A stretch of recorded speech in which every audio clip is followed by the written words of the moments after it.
tem muita imaginação do ser humano, né? Isso que eu quero dizer, que aquilo que, no caso do ser humano, você pode ter pouco estímulo externo e você vai ter sempre uma contraparte incomensurável, que tem a ver com os processos de imaginação, de fabulação, que isso a máquina nunca vai ter, né? A máquina vai precisar sempre quantitativamente de coisas para produzir alguma coisa razoável. A gente pode ter referências mais modestas e ainda assim produzir coisas absurdas. Eu acho isso muito interessante, assim, né? E as respostas que o ser humano pode dar, embora os estímulos sejam mais modestos, é sempre muito surpreendente. Bem, falei aqui, então, a contextualização é muito importante em termos temáticos. Aí eu vou chegando no final, tá bom?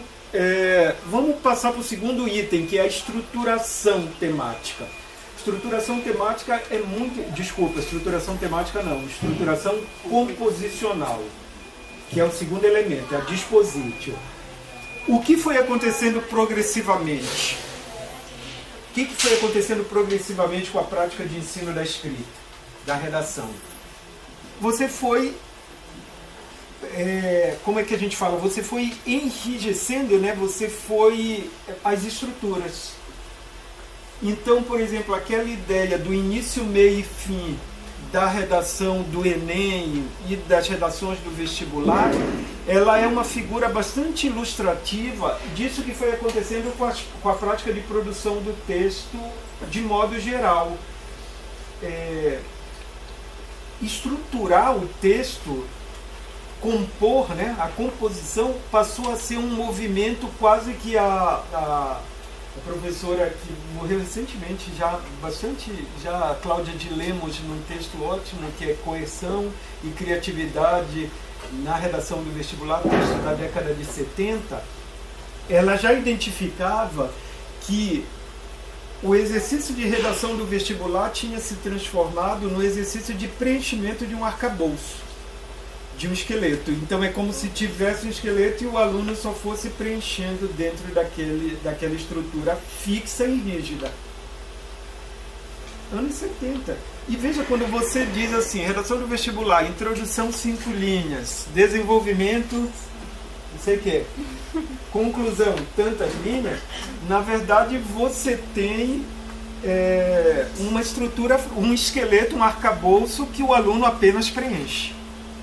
Tem muita imaginação do ser humano, né? Isso que eu quero dizer, que aquilo que, no caso do ser humano, você pode ter pouco estímulo externo e você vai ter sempre uma contraparte incomensurável, que tem a ver com os processos de imaginação, de fabulação, que isso a máquina nunca vai ter, né? A máquina vai precisar sempre quantitativamente de coisas para produzir alguma coisa razoável. A gente pode ter referências mais modestas e ainda assim produzir coisas absurdas. Eu acho isso muito interessante, assim, né? E as respostas que o ser humano pode dar, embora os estímulos sejam mais modestos, é sempre muito surpreendente. Bem, falei aqui, então, a contextualização é muito importante em termos temáticos. Aí eu vou chegando no final, tá bom? Vamos passar para o segundo item, que é a estruturação temática. Estruturação temática é muito... Desculpa, estruturação temática não. Estruturação composicional, que é o segundo elemento, é a dispositio. O que foi acontecendo progressivamente? O que foi acontecendo progressivamente com a prática de ensino da escrita, da redação? Você foi, como é que a gente fala? Você foi enrijecendo, né? Você foi as estruturas. Então, por exemplo, aquela ideia do início, meio e fim da redação do Enem e das redações do vestibular, ela é uma figura bastante ilustrativa disso que foi acontecendo com a prática de produção do texto de modo geral.